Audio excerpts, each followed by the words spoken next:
এখন আমরা আছি পঞ্চগড় জেলার তেঁতুলিয়া উপজেলার রণচণ্ডী যে এলাকাটার নাম, এখানে একটা চা বাগানের ভিতরে এসেছি।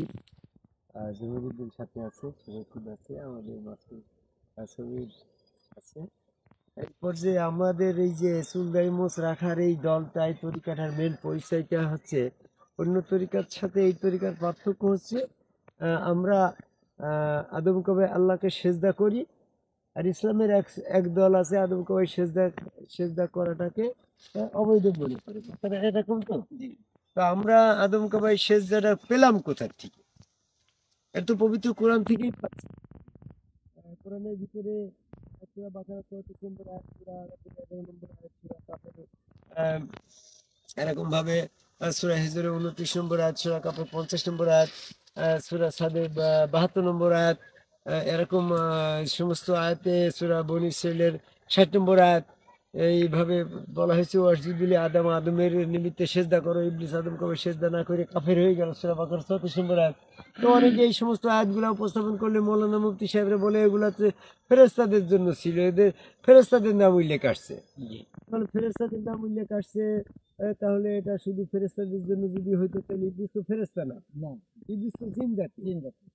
সূরা কাফের 50 নম্বর আয়াত দেখো, ইবলিস জিন জাতি। ইবলিস জিন হওয়ার সত্ত্বেও যদি এই সেজদা না করে কাফের হয়, তাহলে নিশ্চয়ই জিনদের জন্য এই সেজদার আওতাভুক্ত ছিল।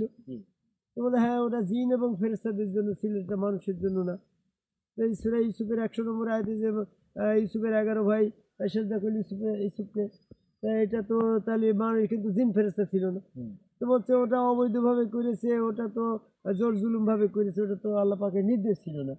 তো নির্দেশ যদি না থাকে, তো তাহলে ইউসুফের 11 ভাই ইউসুফকে সেজদা করলো, তো এই সেজদাটা তাহলে তাহলে ইউসুফ তো নবী থেকে খারিজ হয়ে যাওয়ার কথা, নয় তো তওবা পড়ে ভুল স্বীকার করা লাগবে।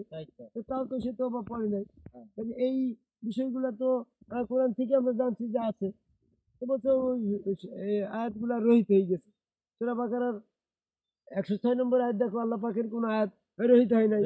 তো তাহলে এটা রহিত হয় নাই।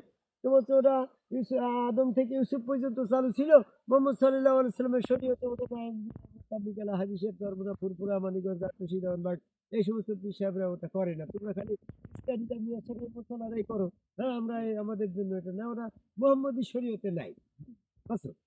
তাহলে দেখা যাচ্ছে সূরা বনী ইসরাঈল ৭৭ নম্বর আয়াতে বলছে, হে রাসূল, হে মোহাম্মদ, তোমার পূর্বে যে সমস্ত রাসূল ছিল তাদের ক্ষেত্রে যেমনটা নিয়ম ছিল আমার ক্ষেত্রে একই নিয়মে, আমার নিয়মের কোনো পরিবর্তন নাই।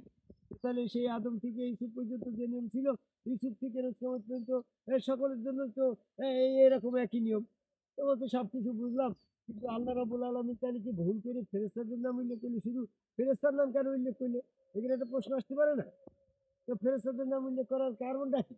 কারণ ছিল এটাই, আদম তৈরি হওয়ার আগে তো আল্লাহ রাব্বুল আলামিন যে ফেরেশতারা জিনরা সেজদা করছিল না?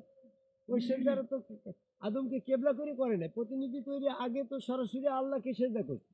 কারণ প্রতিনিধি তৈরি হওয়ার পরে ওরা যদি ওদের নাম উল্লেখ না করে যদি সেজদার আওতায় না আসে, তাহলে ওরা তো সে আগের নিয়মে সরাসরি আল্লাহকে সেজদার নিয়মটা চালু থেকে যায়। এই জন্য ওদের ওই সরাসরি সেজদার বিষয়টাকে বন্ধ করে দিয়ে, ক্লোজ করে দিয়ে, ওদের জন্য এই আদম সেজদা প্রযোজ্য বিধায় ওদের নাম উল্লেখ করা হয়েছে। তাই বলে এটা শুধু ফেরেশতাদের জন্য না। মানে আদমকে আল্লাহ প্রতিনিধিত্ব প্রতিষ্ঠিত করার পরে পৃথিবীর যত সৃষ্টি আল্লাহকে সেজদা করবে, সমস্ত সৃষ্টির সেজদার মাধ্যম আছে ওই আদম কাবা। আদম কাবার মাধ্যম ছাড়া সেজদা আর কোনো জায়গা নেই। এই জন্য আল্লাহ রাব্বুল আলামিন বলছে যে সেজদার ব্যাপারে তোমরা ইবলিসের অনুসরণ করো না, ওয়াসজুদু ওয়াকতারিবু। ওই ইবলিসের বিপরীত সেজদা যেটা আদম সেজদা, আদম কবে আল্লাহকে সেজদা দেয় হচ্ছে সিরাতুল মুস্তাকিম।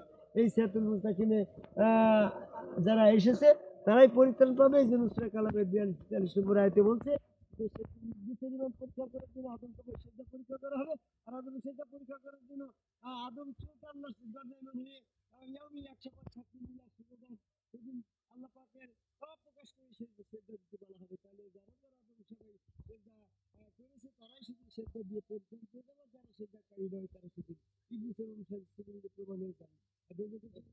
তাই পৃথিবীর সকল মানুষের সেজদা লাগবে। পৃথিবীর এই চা বাগানের প্রান্তে দাঁড়িয়ে সকল সকলের জন্য সার্বজনীন এই আহ্বান করে আদম কবর সেজদার পথে আসার আহ্বান করে আমার কথা শেষ করে জয়।